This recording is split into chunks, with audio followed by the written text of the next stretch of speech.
Witam. 24 listopad 2024 rok. O, prawie tak równo.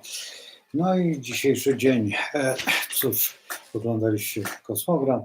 Słońce wkroczyło już do Duodasamsa koziorożca, czyli w znaku Strzelca, następną Duodasamsą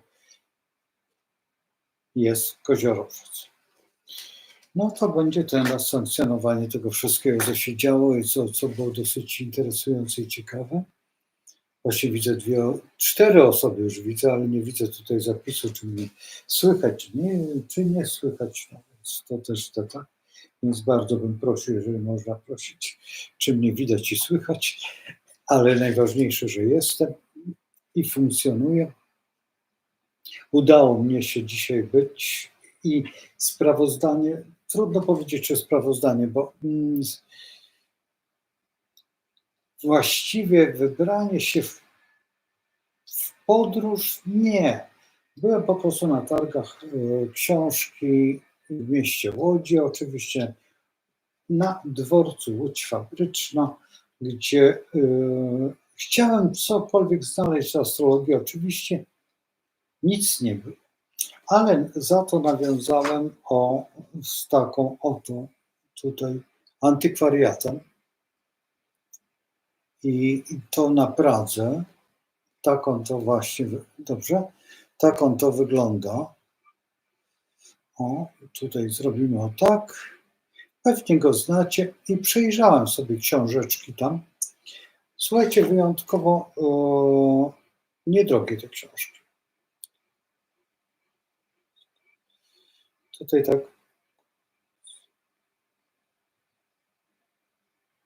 Kuckiego 12, Warszawa. To jest gdzieś tam od Ronda Wiatraczna. Nigdy tam nie byłam, mimo że troszeczkę znam, ale z panią porozmawialiśmy. Jeszcze jedna rzecz, która mnie bardzo...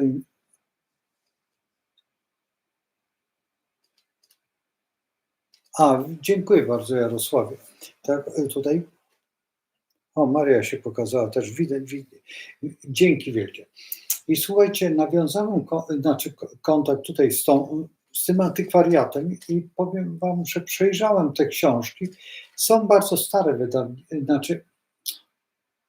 stare książki, które już są od dawna na rynku, ale ci, którzy chcą naprawdę zająć się astrologią, powiem wam, że warto. Tam kilka było pozycji bardzo interesujących.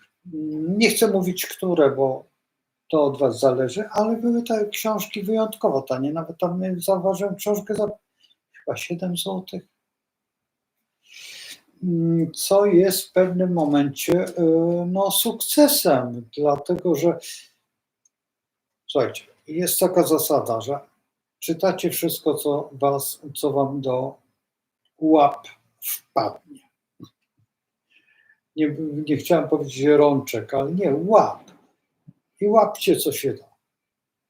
Nie rączkujcie, tylko łapcie, co się da, by łapać, by złapać.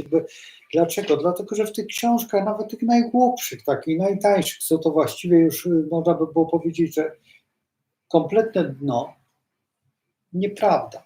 Piszą to astrolodzy, albo przynajmniej nauczycie się szukać prawdy. Bo bezsensowną książką był Merkury, planeta pieniędzy. Dopóki nie zobaczyłem kiedyś na Allegro, kiedy ta książka ja ją miałem i to była jedna, nie mówię, że z pierwszych, to nieprawda, bo pierwsza książka, jaką miałem astrologiczna, to pokazywałem kiedyś. Oj, tutaj się za o, wiecie co, barykady postawiłem.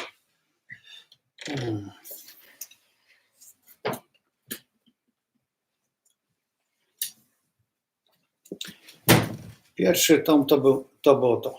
Słuchajcie, autentycznie, zobaczcie, jak wygląda to wszystko. To jest bardzo zniszczone. Słuchajcie, ja czekałem, to jest 84 rok. Słuchajcie, kupowałem te książki pod Góralem na Piotrkowskiej. Wtedy się zaprzyjaźniłem i one wychodziły tak mniej więcej co nie zupełnie co miesiąc. To było moje pierwsze spotkanie z astrologą. Zobaczcie, jak pięknie, akurat teraz mam Strzelca i pokazał się Strzelec, no proszę. I uważam te książki za jedne z najlepszych książek. Naprawdę, jeżeli patrzymy pod względem historii, czegokolwiek, to tutaj wszystko w tych 12 tomikach jest. Te książeczki w tej chwili, no to już jest archiwum. Nie wszyscy je mają, bo to jest, słuchajcie, no jakby nie było, popatrzcie sobie, który rok, bo 84, no to 84 jest naprawdę bardzo, bardzo dawno. I teraz, czy ja się zajmowałem tą astrologią? Nie, absolutnie nie. Wykluczam to. Ja wtedy, wówczas zajmowałem się genealogią, czyli herbami. Dokładnie mnie fascynowały herby, ale nie zupełnie taką genealogią, jakby wydawało się niektórym, a że to herby, że herbarz to... Nie. Bardziej rysowaniem, bardziej tam tworzeniem tych herbów, zastanawianiem się, dlaczego herb jest taki. I przeszło, ponieważ herbarz był niemożliwy i w ogóle heraldyka była traktowana jak, wiecie... A dlaczego się z herbami zajmowałem? Bo wtedy właśnie miałem konia. To był okres, kiedy posiadałem własnego konia, posiadałem wtedy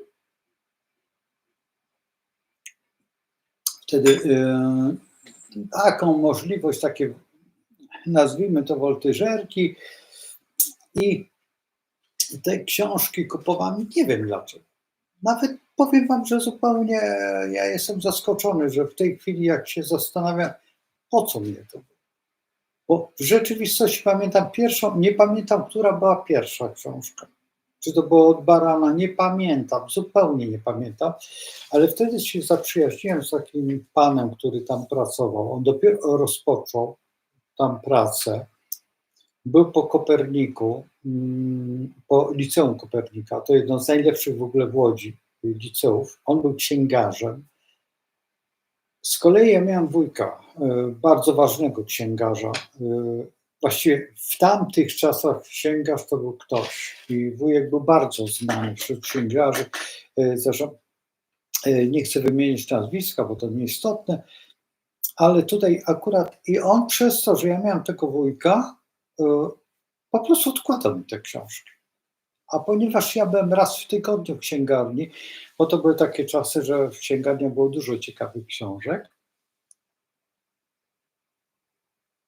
no i tak sobie zbierałem te książki.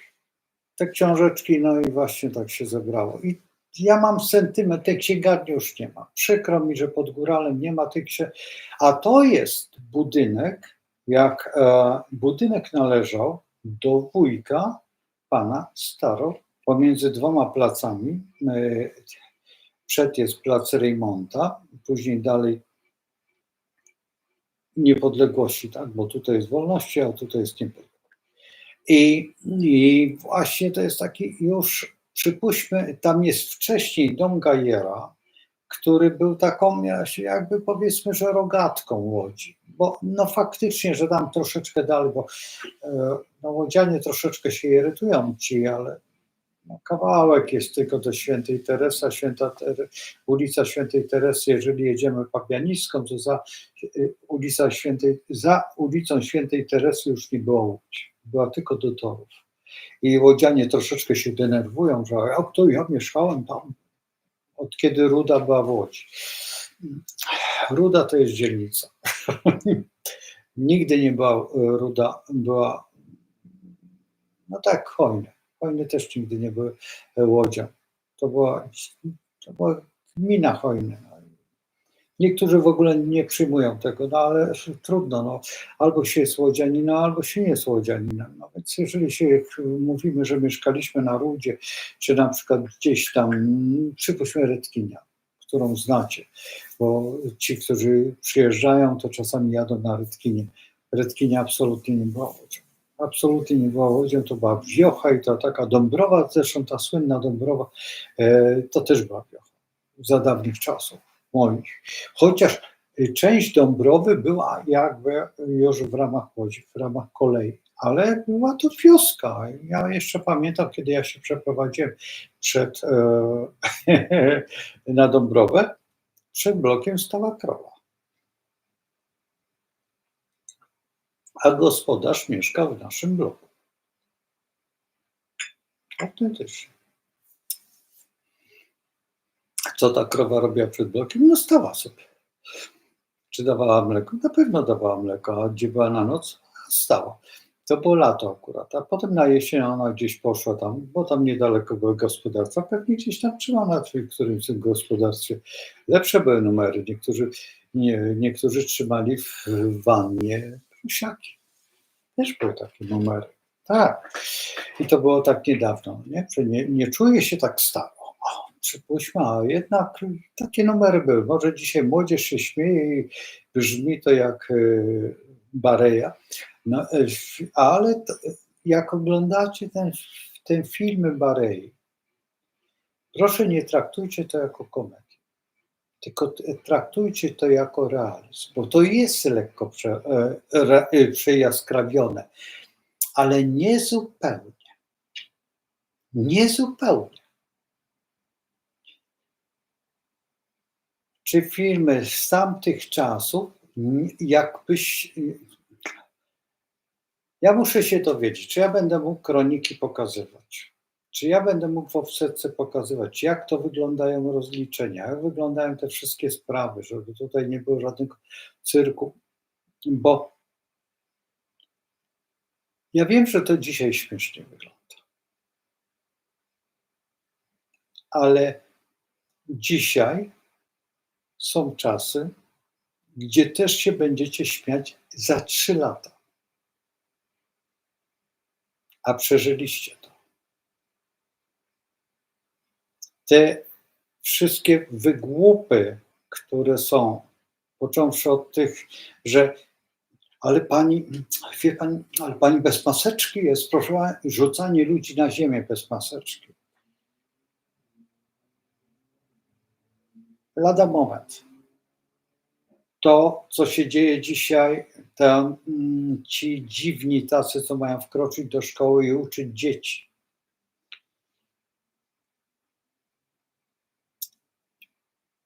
Jeszcze dzisiaj są oni traktowani, przypuśćmy, normalnie, ale za chwilę oni muszą zejść do podziemia i to bardzo głębokiego podziemia. Ja obawiam się, że to podziemie zrobi to i nie wiem, czy to nie jest specjalnie robione. Tak się zastanawiam, żeby wyszli na wierzch, żeby było wiadomo, jak eliminować po prostu, nazwijmy to w pewnym sensie, zło, bo numer 1 jest to, że my mamy żyć w swobodzie, w jakimś pięknie, w jakiejś lojalności, w jakiejś strukturze. Najważniejsze jest, co to ukrywać. Nie patrzmy na to pod względem religijnym, ale dekalog. I każda kultura ma te same zasady, może inaczej interpretowane. Ale to są maleńkie szczegóły, ale dekalog w każdej kulturze jest ten sam. Czy patrzymy ze względu na najlepiej spojrzeć na buddyzm, czy spoglądamy na chrześcijaństwo, czy patrzymy chociaż na to, co najmniej wiemy o aborygenach. Bo aborygeni są wyjątkowo zamknięci w sobie. Bo słuchajcie, do 1964 roku, żeby być traktowanym jako zwierzę, jak królik, jak kangur, nie zaliczać się do ludzi, będąc ludźmi. I to stworzył, przykro mi, ale to biały człowiek. Czyli ja też brałem w tym udział. Akurat my Polacy możemy powiedzieć, że nie braliśmy. Jak to nie braliśmy? W tamtych czasach mieszkaliśmy już w Australii. W Australii mieszkamy od bardzo dawna. Moja babcia miała jechać do Australii. Ja zresztą opowiadałem o tej koleżance tutaj kiedyś, która pojechała tam jako ta przyszła matka i żona Australijczyka. I idąc, weszła do kościółka i w tym kościółku uklękła, a tam była trumna z kimś tam i ona uklękła, przeżegnała się i ją obskoczyli ci Australijczycy i tam notariusz, inni notariuszy, została milionerką. Bardzo bogatą kobietą, naprawdę bardzo bogatą. I potem do babci pisała, no ale babcia już poznała mojego dziadka, bo to listy długo szły, zresztą ten wyjazd był bardzo długi, tak, to nie były takie jak teraz. Wtedy to się, nawet nie wiem, czy to, pewnie może, ale to długo, no przecież ja pamiętam, ile Batory płynął do Stanów Zjednoczonych, tak? No to przecież w 1963 mój ojciec płynął do Stanów Zjednoczonych, no to przecież wiadomo ile, no to trwało i trwało, to przecież na Batorym to były tańce, balangi, a jakże, ja jeszcze pamiętam, jak Batory odpływał, to ci góralu czy ci nie żal, połowa tego statku wyskakiwała, potem ich łapano w sieci, wrzucano z powrotem na statek, no komedia była, ale to faktycznie, że to jak góralu czy ci nie żal zagrali, tutaj orkiestra zagrała, nie było człowieka, żeby nie ryczał. Nie było człowieka, żeby nie miał mokrych oczu, jak to się mówi. I to jest to działanie takie. Więc tutaj wróćmy do tego tematu z powrotem. Byłem na tym, co załatwiłem sobie. Załatwiłem sobie mapy. I poprosiłem tego człowieka, mam nadzieję, że nie zgłupieje. Tłumaczył mi, że tam może załatwić, ale mnie nie chodzi o to. Ja potrzebuję mapę. Mówił gdzie, co, jak, ale to nie jest to. Ja muszę mieć mapę.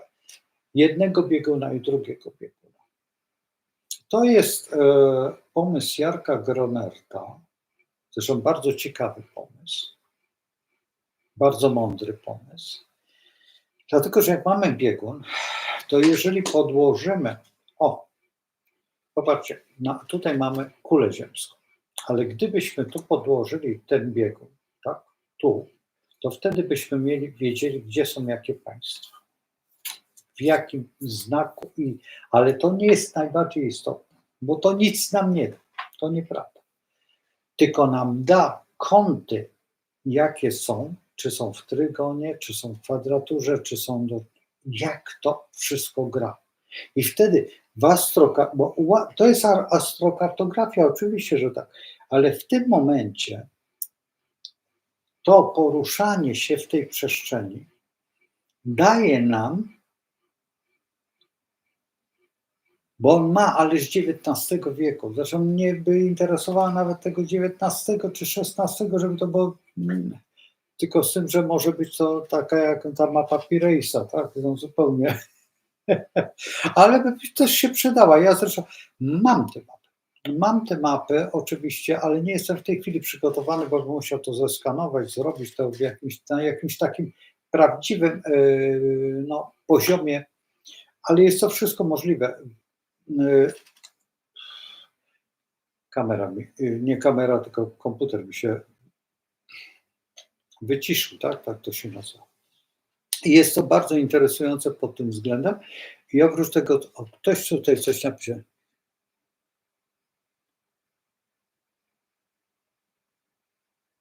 No proszę, nawet nie wiedziałem. Dzięki wielkie za to. I teraz, jeżeli mamy tą mapę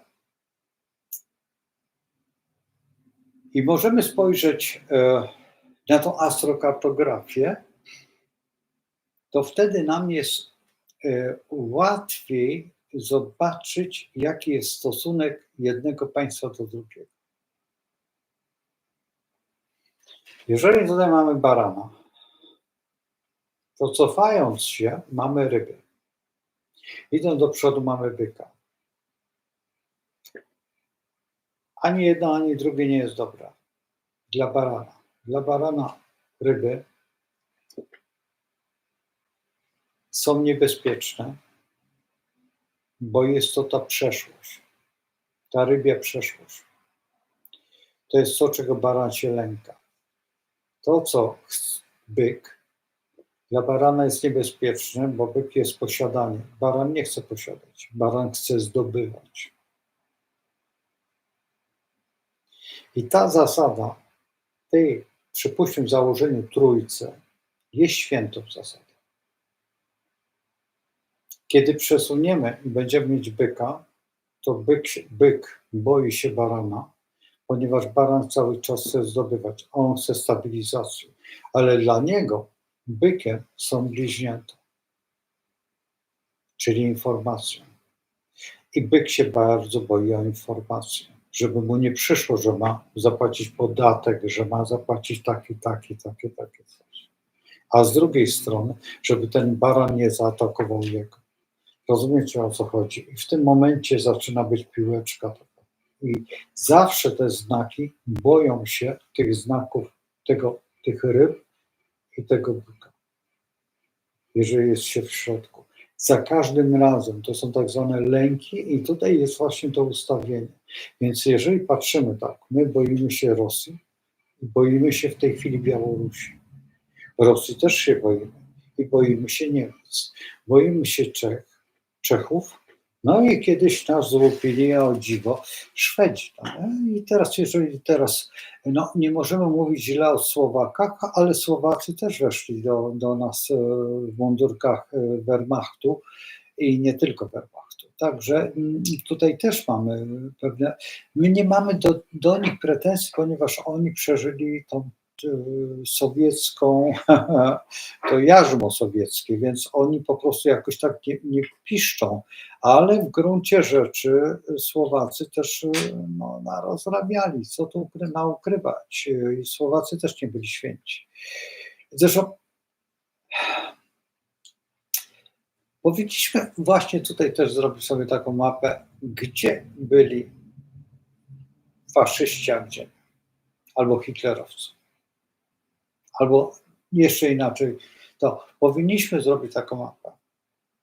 I potem zrobić taką mapę, gdzie był ten sierp i młot. Zrobić w których państwach.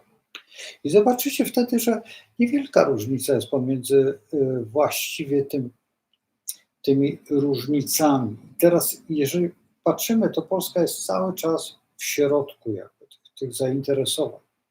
Jest jakby, przechodzi to tak jak taka, mieliśmy NRD, no co za przyjemność. My nic nie wiemy o NRD, naprawdę nie wiemy, a Honecker był wyjątkowo kawał łobuza. Te osoby, które pamiętają te telewizory NRD-owskie, one miały w środku mikrofony. I to szło, wyobraźcie sobie to, co rozmawiamy tak jak teraz, to wszystko szło do wywiadowni do Niemiec. Wiecie po czym? Po prądzie. Prąd.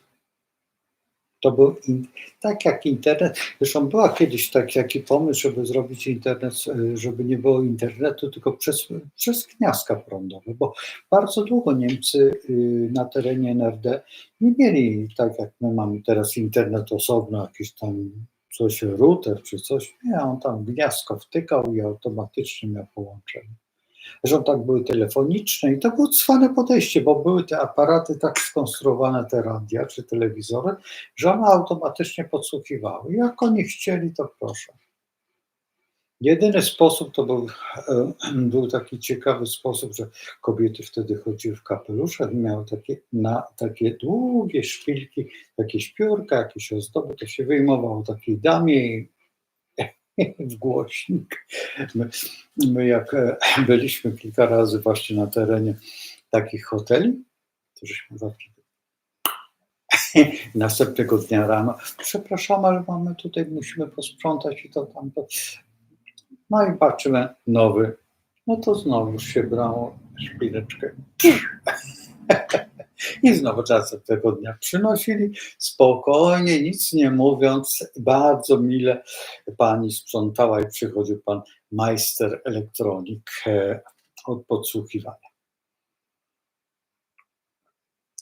I to było i kupowano i na przykład też przypuśćmy na kierowniczych stanowiskach, to był na terenie Poznania, przypuśćmy, czy ja nie wiem, czy we Wrocławiu, ale wiem, że w Poznaniu na 100%, w Szczecinie dostawali w prezencie właśnie te telewizory DDR-owskie takie. No i no, każdy się cieszył, dostał telewizor za, przypuśćmy, jakiś bon za darmo, na przykład niektórzy dostawali ci pierwi i sekretarza, jakże, no i, i to, co mówili w domu, to szło dalej. No dobre, dobre. Dlatego NRD było tak niebezpieczne i dlatego Honecker zwiewał, ile fabryka dała z Niemiec, jak się Niemcy rujnowały, bo przecież on, no i dlatego też pani Merkel wylądowała tak szalenie wysoko, bo miała, ona była, to była bardzo ciekawa postać. Mało tego, przecież ona jest z Poznania. Jej wujek tutaj mieszka w Poznaniu. Ktoś. Więc to jest naprawdę to jest, i teraz patrząc się teraz w kosmogram, na przykład mając kosmogram, tak, i robiąc te rzeczy, bawiąc się tutaj, te przebijanki, naprawdę my dużo wiemy. To nie jest tak, że my mamy jakąś wyjątkową to, tylko wtedy my robimy sobie kosmogram i w tym kosmogramie szukamy jakichś błędów. I te błędy wypływają dosłownie jak oliwa, jak na przykład ktoś powie, na przykład dlatego dla nas jest bardzo ważna godzina, kiedy ktoś powie, czy czas, w jakim czasie się to odbywa. I to nie ma tak, że tylko jedna rzecz, bo ktoś pomyśli sobie, o to fajnie, to ja podam panu godzinę. Nie, nie, nie, nie. My musimy się nauczyć tej osoby. To jest taka prawda, że nad tą osobą musimy popracować troszeczkę. Czyli jeżeli ja podejmuję się prowadzenia tej osoby, to tak to nazywamy, to ja muszę przynajmniej z tydzień albo 2 tygodnie poobserwować tę osobę. Z nią prawie codziennie rozmawiać o niektórych sprawach. Dowiedzieć się. Czasami się uczę w ciągu sekundy tych osób, nie ma problemu, ale czasami osoby są po prostu skomplikowane. Dlaczego? Nie wiem. Nigdy nie analizowałem tego, tylko tak jak kiedyś już to powiedziałem, że są osoby, które żyją na progresjach, czasem progresji, są osoby, które żyją na tranzytach, to jest ten czas rzeczywisty, bardzo łatwy do złapania, ale są osoby, które żyją na progresjach i tranzycie. Na progresywnym kosmogramie, który się porusza, jeszcze dochodzi do tego tranzytu. To jest już, trzeba przyznać, że przekleństwo dla astrologa. Wtedy naprawdę zaczyna się koszmar astrologa. To są najtrudniejsze osoby i wtedy z takimi osobami sobie bardzo ciężko dajemy radę. Bardzo ciężko, dlatego że czym to jest spowodowane? Nie umie określić. I to wielokrotnie wspominał profesor Leszek Beres, no i ja w praktyce. Takich osób jest mało, no ale niech wam się trafią 4 w roku i macie rok zmarnowany. Dlaczego? No bo nie możecie pomóc tej osobie. Ciężko jest, idzie to i dopiero nie każda osoba ma taką cierpliwość, no i my nie mamy cierpliwości, bo co jest, że tej osobie nie wychodzi. A już najgorszą rzeczą jest to, kiedy się pomaga osobie i się ustawia, a ta osoba bagatelizuje sobie ten czas. To jest dla mnie osobiście to tak, jakby ktoś uderzył mnie w twarz. A wiesz, właściwie tam co tam, to się nic nie stało, ja tego dnia nie pojechałam tam. A to był egzamin. I właściwie egzamin jej życia. Czy otwarcie firmy, czy cokolwiek. To jest po prostu nieposzanowanie, a w rzeczywistości, jeżeli mamy kosmogram, czasami te złote strzały, tak nazwijmy to, są tylko raz. w życiu. Czasami jest tak, że tylko raz to się zdarza. Więcej nie. Bo dlaczego? Dlatego, że żyjemy ileś lat. To zobaczcie teraz Polska, jak miała tą koniunkcję Słońca z Księżycem, jak miała to pełnię. Jakie to było ważne dla Polski. I teraz te osoby, które śledzą, wiedzą, o co chodzi. I jak szalenie Polska idzie do przodu, jak Niemcy padają koło nas.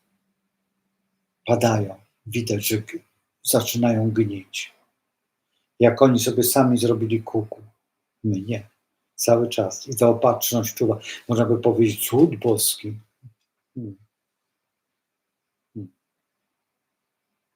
Jeżeli my jesteśmy baranem, to oni są rybami. Jeżeli dobrze wykorzystamy, to my zrobimy to. I zrobiliśmy. I robimy. I jeżeli nadal to, z czym się nie może pogodzić właśnie współczesny rząd. Nie może. W ogóle nie wie, co się dzieje. Głupieje. Na każdym kroku. Śmieszne, no nie? By się wydawało, ale jak? Dlaczego? No właśnie dlatego.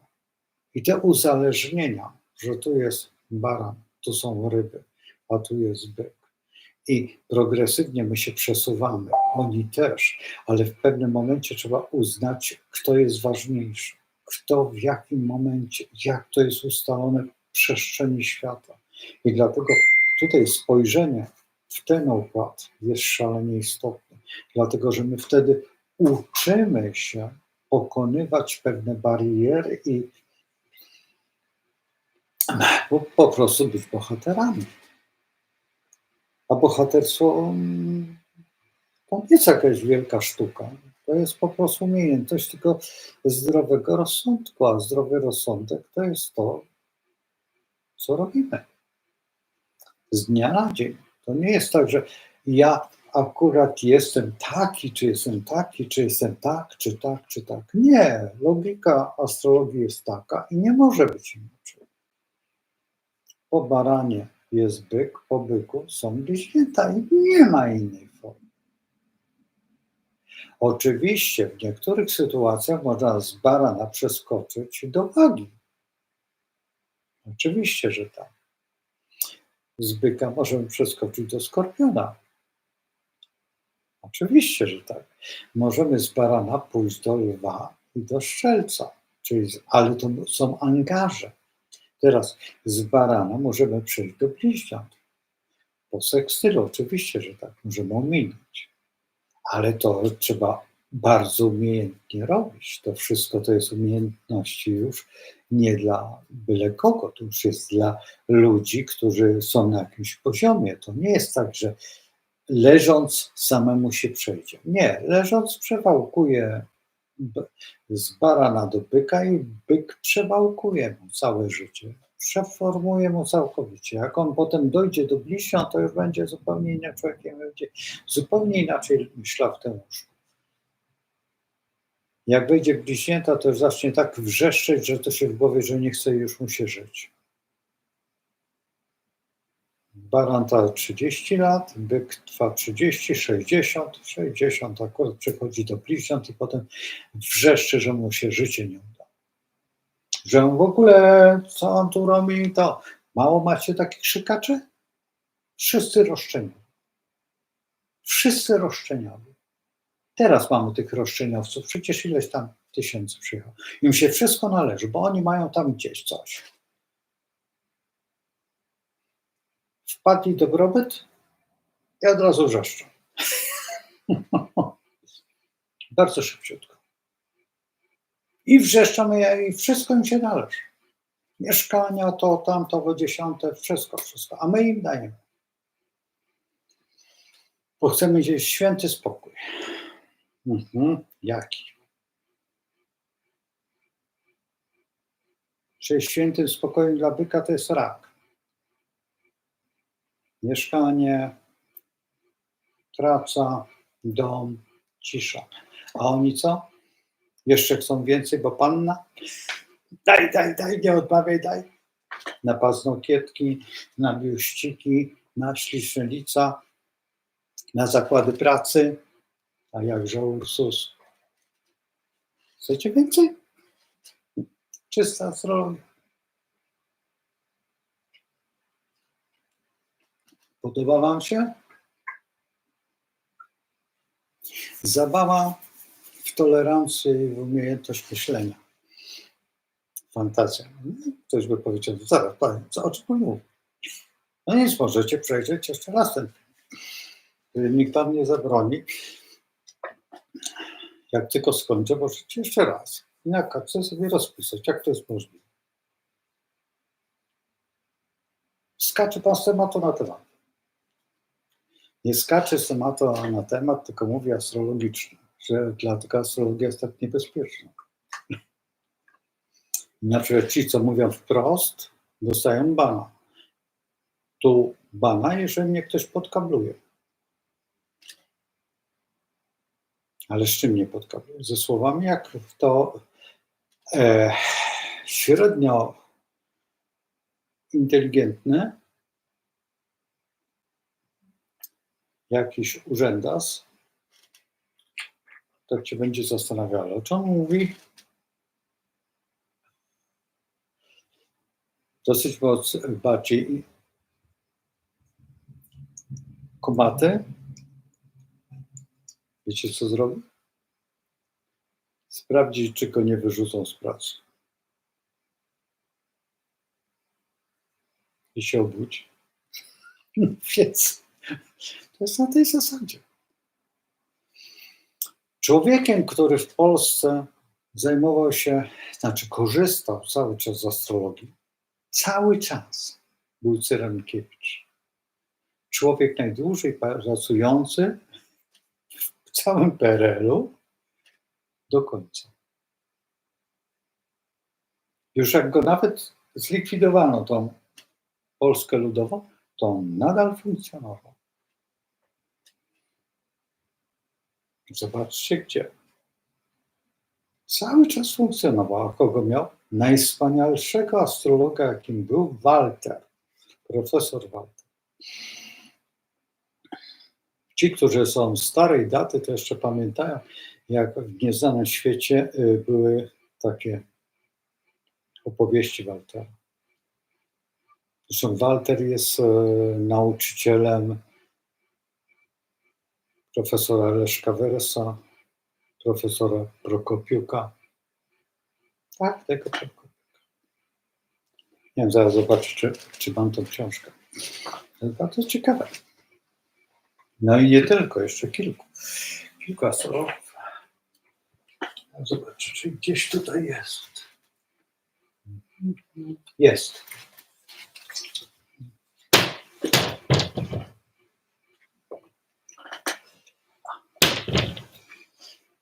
To jest ta książka, którą napisał. Poczekajcie, jak to zrobić, żebyście tutaj mieli. Dobra. Macie.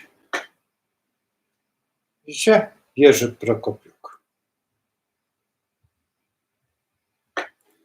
I Iwona Nowicka. Ja nie wiem, czy to nie jest żona pana Nowickiego, który też jest astrologiem. Nie wiem, ale bardzo możliwe, że tak. I to jest książka napisana właśnie, przetłumaczona przez pana profesora Prokopiuka. I to jest właściwie jedyny, to jest bardzo ładnie wydana książka, zobaczcie, to jest naprawdę bardzo.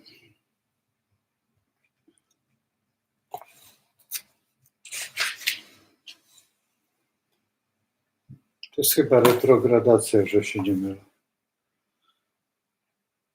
Szczerze mówiąc, chyba ze 20 lat temu czytałem tę książkę.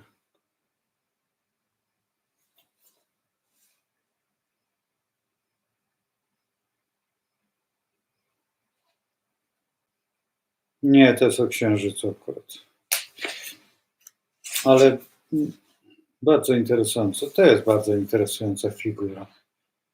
Pentagram.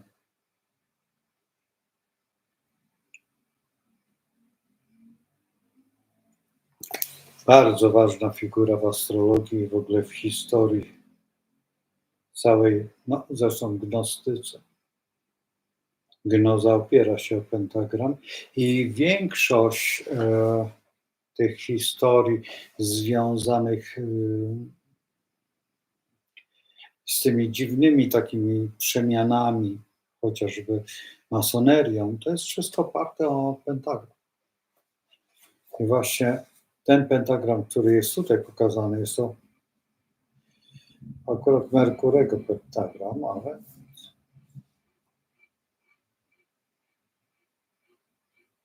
Księżyc, Słońce, Saturn. Zaraz zobaczymy, czy Księżyc, tak. Słońca to ja tutaj tak za bardzo nie widzę.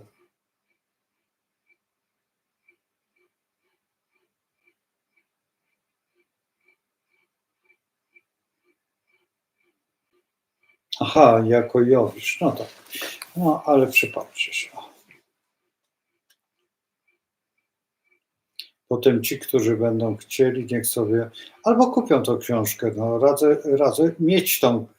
Jeżeli zajmujecie się, chcecie się zajmować astrologią, tutaj zatrzymam to coś, to sobie zatrzymajcie i zarysujcie. Bo chyba już wyraźniej się nie da, bo wam zniknie. To zatrzymajcie sobie komputer i w komputerze możecie zatrzymać i to wam się przyda tym osobom, bo tutaj jest Wenus, cały czas na Wenus pracujemy i na Księżycu i to jest prawda, to jest świetna figura.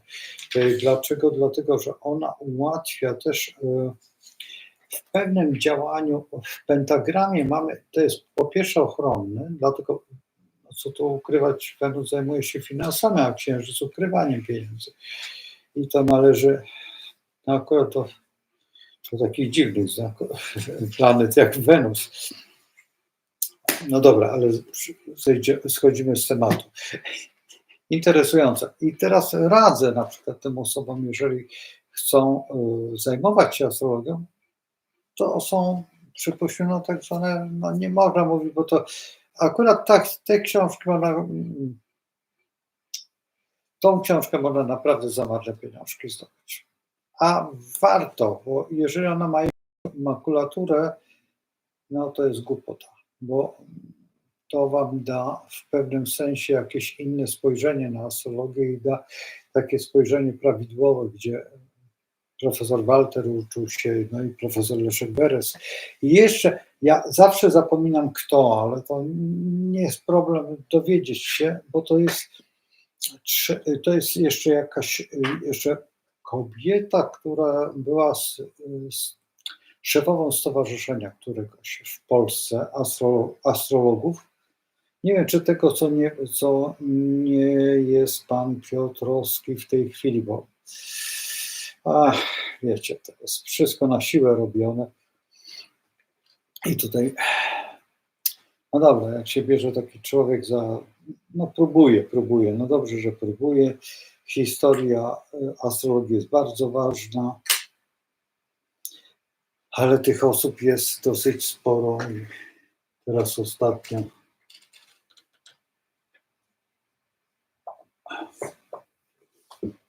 nabyłem takie dwie książki, które z jednej jestem bardzo dumny. To jest ta książka. A druga książka jest ta.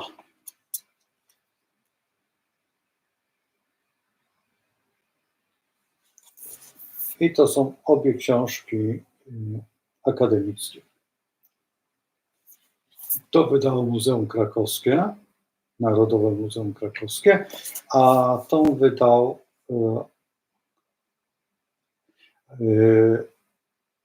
Uczelnia Akademicka w Krakowie. I te dwie książki to są pani profesor Śnieżek,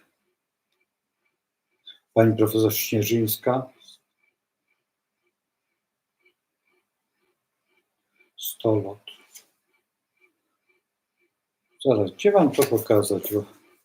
O, proszę, tutaj.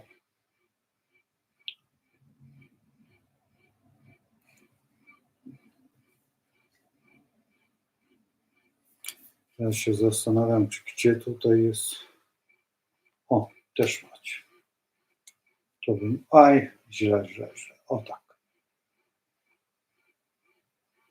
I są to dwie publikacje, które tą fragmentarycznie czytałem, tej jeszcze nie, bo nie mam czasu, ale się cieszę, że mam w swoim zbiorze, bo bardzo często jest tak, że niektórzy się pytają, mówią tak, ale wiesz, Ryszard, ta astrologia to taka nieakademicka, w ogóle nie. Więc po prostu z tym, że astrologii na uczelni nie ma, jest historia astrologii, ale to jest właśnie to, z czego tutaj można tworzyć jakąś taką wiedzę, to jest historia astrologii, tak zresztą. Pismo Święte jest na filologii i to jest analiza filologiczna Pisma Świętego, astrologia jest na historii, no bo tu nie ma co analizować, tylko czas, ale jednak musiała ta astrologia wypełnić jakieś luki w przestrzeni umysłów i zapisać się z grubymi zgłoskami, bo jednak coś nie jest, tak. No i teraz tylko umiejętność interpretacji, jak to wygląda, czy jest to astrologia, czy astronomia, tak. No ale do XIX wieku to była astronomia, dopiero po XIX wieku zaczyna być to astrologia.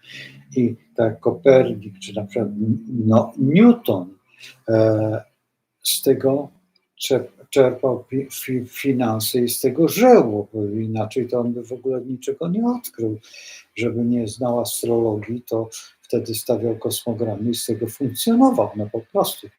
Newton, Kopernik nie musiał, no bo jakby nie było, był tam jakimś kanonikiem, czy tam biskupem, czy proboszczem i zbierał stąd pieniądze i oprócz tego jeszcze wykłady, nie wykłady, to zresztą była postać, można dzisiaj by było powiedzieć orkiestra, czym się nie zajmował. Zresztą takich osób jest mnóstwo, to dzisiaj tylko jest ciężko tak żyć jako orkiestra, ale już rozpoczynają od niedawna, są studia międzywydziałowe i tworzymy takie osoby, orkiestry, które właściwie między wydziałami sobie chodzą na pewne kierunki, kończą takie studia i to są przyszli naukowcy czy osoby wolnego zawodu, tak by można powiedzieć, albo wolnej wiedzy, więc to nie jest tak, że nie ma tego. Jest to w każdym świecie, który jest tylko normalny.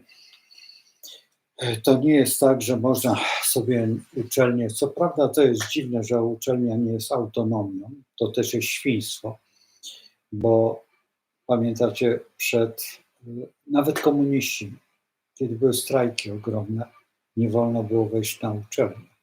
To ZOMO próbowało wejść na uczelnię czy do kościoła. Dzisiaj się wszędzie pcha ten mundurek i ksiądz zostaje nieposzanowany.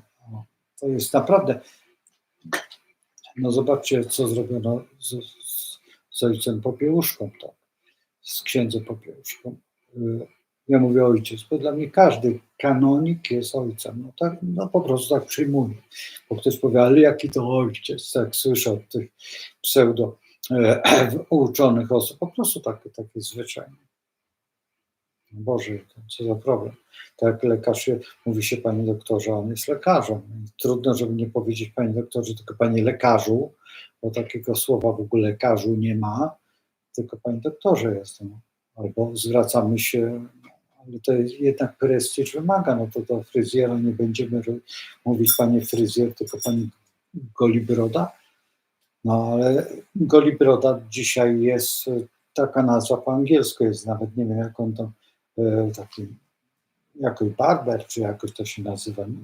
Jeżeli mylę, to przepraszam. Ale jest odpowiednia nazwa. No to w Anglii może być, a w Polsce nie można to nazwać Golibrodą? No ale on nie goli, tylko pielęgnuje brodę. No to też jest fakt. Ale jest mnóstwo takich rzeczy, ale na przykład jeżeli lekarz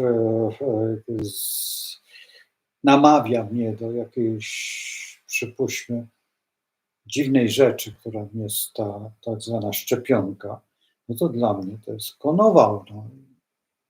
No i co? No jest czy nie jest? No jest lekarzem, czy jest doktorem, czy jest konowałem?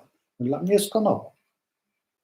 Jeżeli ktokolwiek mnie do czego namawia, jest ze służby zdrowia i cokolwiek, no to wtedy go określam, tak, albo felczer, albo konował, albo jeszcze jakiś, chociaż felczerów bardzo cenię sobie, bo kilku poznałem i poznałem na przykład nad morzem, był taki felczer, przemiły facet i naprawdę miał takie uprawnienia jak lekarz.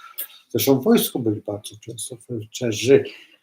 To było tak, nawet chyba studium było, nie pamiętam w których latach zamknięto to studium dla felczerów. I był taki zawód. No a dzisiaj, no jak, nawet nie wiedziałem, że wahadełko moje jest tak, przytuliło się do mojego magnesu. Nie chcę, żeby się przytulało do magnesu wahadełko.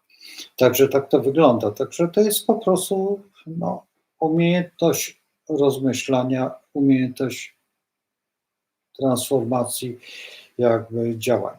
Słuchajcie, niedługo, a propos tutaj przyglądam się kosmogramowi, to niedługo już będzie Strzelec, więc będzie koniunkcja Strzelca, który rozpocznie Strzelca, bo do tej pory jeszcze jesteśmy w Skorpionie, także jeszcze możemy się nie spodziewać tych wszystkich nagłych takich zmian i tej transformacji, powiedzmy, że tego takiego myślenia tutaj powolnego, tylko takiego zbyt porywczego, takiego teraz jeszcze na razie jeszcze walka jest o te pieniądze many jak Liza Minnelli i pamiętacie to?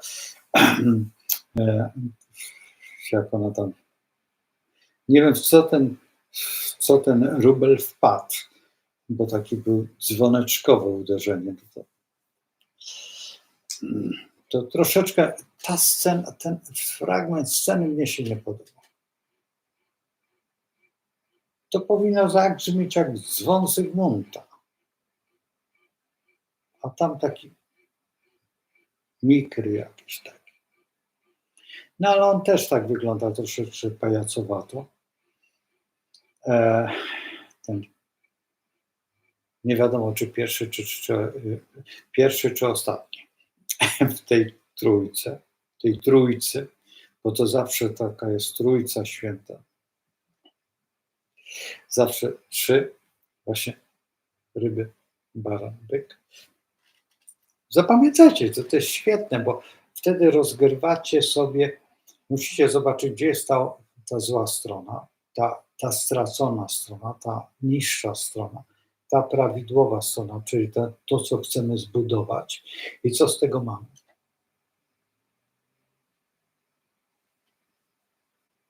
Bo tam jest Wenus, tu jest Mars, a tu jest iluzja kompletna, Neptun. Czy stąd też się wzięliście? No to zawsze, jak tłumaczę, to dziewczyny padają, no czasami są czerwone, no, bo to jest uzależnione od romansu, tak? Czy była ta niebieska tabletka, czy nie była? Jak długo? Czy się za bardzo nie zmęczyli? I do czego doszli? Do spoczynku byka na trawce. Dobra, erotykę zostawiamy gdzieś, a wy musicie już wyobraźnię sobie pobudzić. Bo bez wyobraźni astrologii zupełnie nie ma, bo astrologia jest spod Urana, no po prostu. No to jest wiedza, która wyłącznie tylko działa na Uranie.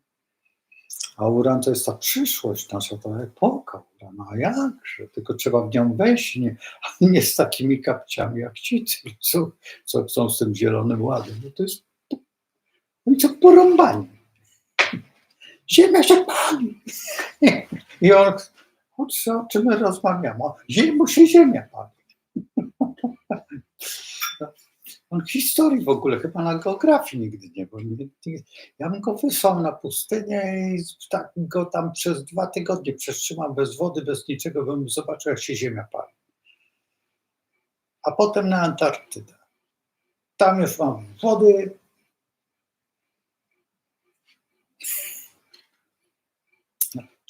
Trzeba naprawdę być postacią zupełnie bez... Ja nie wiem, do kogo on to mówi. Do mnie? Albo do państwa? Przecież wiem, że państwo się patrzą na to, co on chce. No. Co on przedstawia.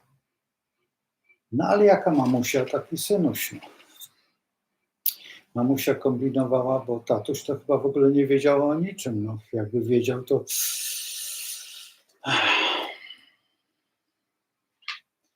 Co to ukrywać, moi wszyscy znajomi muzycy z tego grona. A kiedyś porozmawiamy sobie o tym, no dlaczego nie, a co to, mało?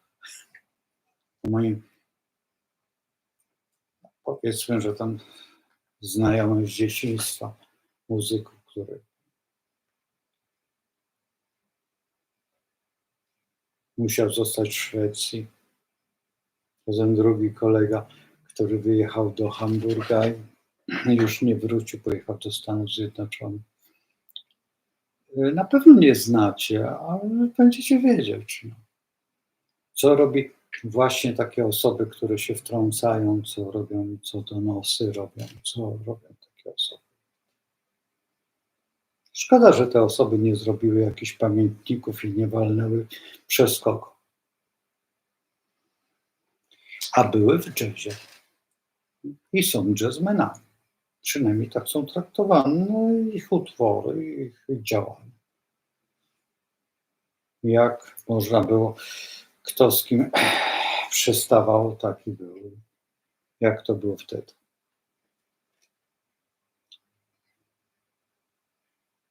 W latach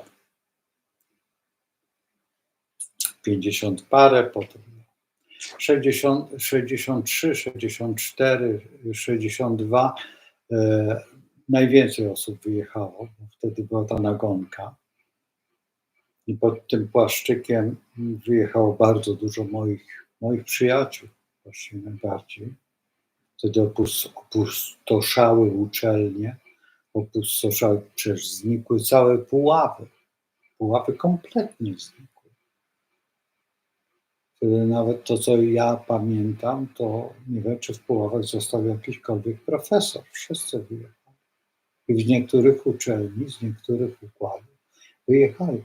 I właśnie ci ludzie, którzy są teraz, to są te roczniki, które wtedy właśnie wypędzały i te roczniki znowu przychodzą i zaczynają rządzić. Rozumiecie? Rodzice tych ludzi wypędzały te osoby i teraz te osoby są na świeczniku znowuż i znowuż robią tą samą metodę. Ta sama metoda. Przykro mi, ale taka jest prawda. Więc to jest baran. Przepraszam. Ryby, byk. Żeby lekcja nie poszła za bardzo. To jest troszeczkę dalej oczywiście, ale musicie tak myśleć. To jest lekcja poglądowa po to, żebyście rozpoczęli myślenie przed wyborem tego złego, żebyście czasami jak ten Twardowski nie zobaczyli tamtego na dnie. Ale taka porcelana jest, że jak się naleje, to na dnie widać postać, która zależy jeszcze, ja tego nie widziałem, ale mój kolega opowiadał mi, że w zależności co nalejesz, czy nalejesz herbaty, czy nalejesz herbaty cesarskiej, więc tej białej, czy nalejesz, bo pod wpływem temperatury ci się ujawnia, potem na przykład nalejesz jakieś herbaty ciemnej, to ci się ujawnia co innego, jak nalejesz jeszcze jakieś herbaty, to też ci się ujawnia co innego. O, to jest dopiero wtedy kogiel mogiel. Piekła nie ma. No to jest wtedy ajerkoniak. No. Myśli, że to jajka, to na spirytusie. No i proszę. Kac pozostał, tylko nie wiemy po jakim trunku. Czy po ajer, czy koniaku. No dobra, nie będziemy tutaj świntuszyć, tylko mówić prawdę, nic więcej, zostajemy przy prawdzie, jeszcze raz przy prawdzie.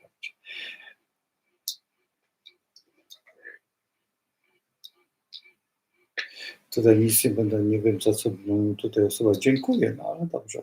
A może za ten tekst, a to też dziękuję, oczywiście, że tak.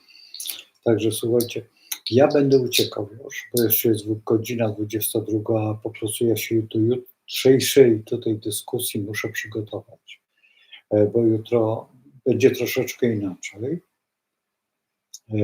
Nie dlatego, że coś nowego, tylko nie, to stara rozmowa będzie, tylko właśnie chciałem Was przygotować do tego, że będziemy teraz troszeczkę dyskutować na pewne tematy, które są najbardziej obligatoryjne i najbardziej trudne do rozpatrzenia bez astrologii. Ja też będę podchodził do tego na żywo, nie tak, że będę się przygotowywał, bo nie mam zamiaru się przygotowywać do tego, wolę to robić na żywca, dlatego że wtedy najbardziej szare komórki po prostu pracują i wtedy jest najprościej.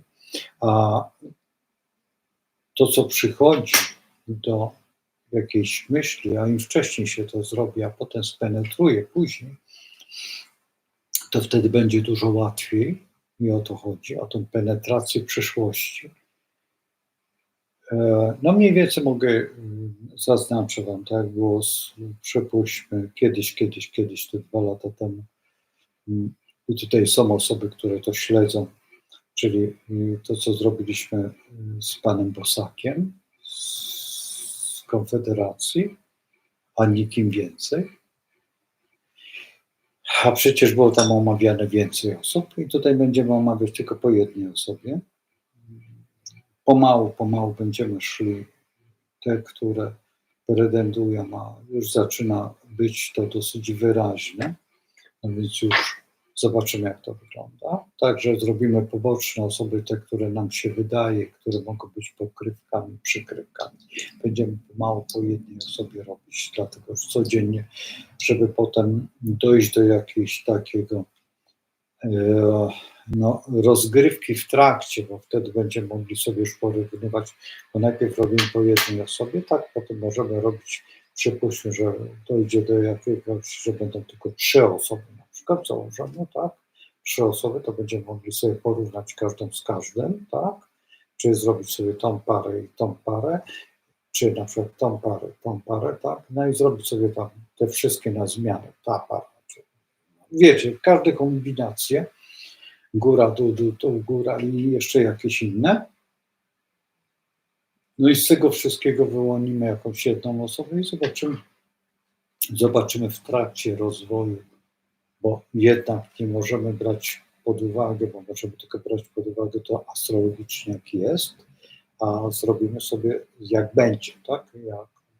Jak my teraz widzimy, a jak będzie, bo też może być tak, że po prostu będzie tak jak w Stanach Zjednoczonych, tak? Że podłożono świntuszka i w ten sposób wygrano. Teraz się okazuje, że w jednym miasteczku, zresztą w Polsce też to robiono, że wiecie, jeżeli chce się, to wszystkich, jak to się mówi, zabiera się w autobus, wiezie się do jednego miasteczka, wszyscy w tym miasteczkach swoich biorą, że będą głosować tylko w tym miasteczku i robimy tylko na tego faceta i przywozimy kilka tysięcy osób do danego miasta i kilka tysięcy osób w tym mieście głosuje na tego człowieka i ten człowiek wtedy, no popatrzcie, kilku tysięcy osób, chociaż to całe miasteczko nie ma tyle osób. To miasteczko ma 200 000 ludzi, a przywozimy jeszcze 200 000, tak? 400 000. Jakim prawem głosu? Można tak zrobić? Dobrze, tak zrobiono w Stanach Zjednoczonych. To wiemy o tym. I właśnie w tej chwili wszyscy władcy, jak to się mówi, tych urn i tego wszystkiego się zaparli i pilnowali tego. No więc jeżeli teraz wiemy o tym, że takie rzeczy zawsze się mogą zdarzyć, no bo tak jak powiedział pan, którego bardzo nie lubimy, bardzo się boimy, pana Stalina, który powiedział, nieważne kto, tylko kto liczy. I to jest ten problem, że właśnie kto liczy. I teraz musimy my sobie będziemy robić pod wpływem planet i tutaj zaangażowania tego. Zobaczymy, jak każda osoba po kolei tutaj zaczniemy właśnie od pewnego klucza, który ten klucz został narzucony nie przeze mnie, a przez sytuację. I ta sytuacja dlatego jest bardzo ciekawa i bardzo interesująca i będziemy się nad tym zastanawiać, jak jest. Oczywiście, że wy będziecie sami z sobą dyskutować, czy w waszych gronach. Ja tutaj będę z kolegą dyskutował i będę pomagał się wam w analizie po prostu, a to już od was, czy znacie astrologię i zostawicie tę astrologię dla siebie i będziecie potem mniej więcej wiedzieć, jak to się dzieje, a te osoby, które po prostu oglądają to tylko z ciekawości, po prostu będą wiedziały z ciekawości, jak astrologia to i jaka jest perspektywa tej, znaczy jak daleko sięgają tutaj prawdy macki kosmosu. Tak by trzeba było powiedzieć, bo to jest czasami niewytłumaczalne. Ja na przykład nie potrafię, bo niektórzy mówią, bo to energia kosmiczna, to tamto. Niech sobie mówią, co chcą. To wszystko jest prawdą. Ale w pewnym momencie musimy zrozumieć, że nie wszystko jest wytłumaczone. Czasami trzeba nie to, że brać na wiarę, bo na wiarę można brać, ale wiara to nie czyni cudów. Tutaj trzeba brać na rozsądek i logikę. I ta logika bardzo często zwycięża. Ta astrologiczna logika, mówię o tej astrologicznej logice, i ta astrologiczna logika jest czasami niemiłosierna. Po prostu zobaczycie, zresztą może coś będzie takiego, że mimo to, że człowiek myśli o tak, a będzie tak. Bo astrologia jest tam ryby, baran, byk. Koniec. Kropka. Tak jest. Jak ktoś uważa, że jest baran, byk, bliźnięta.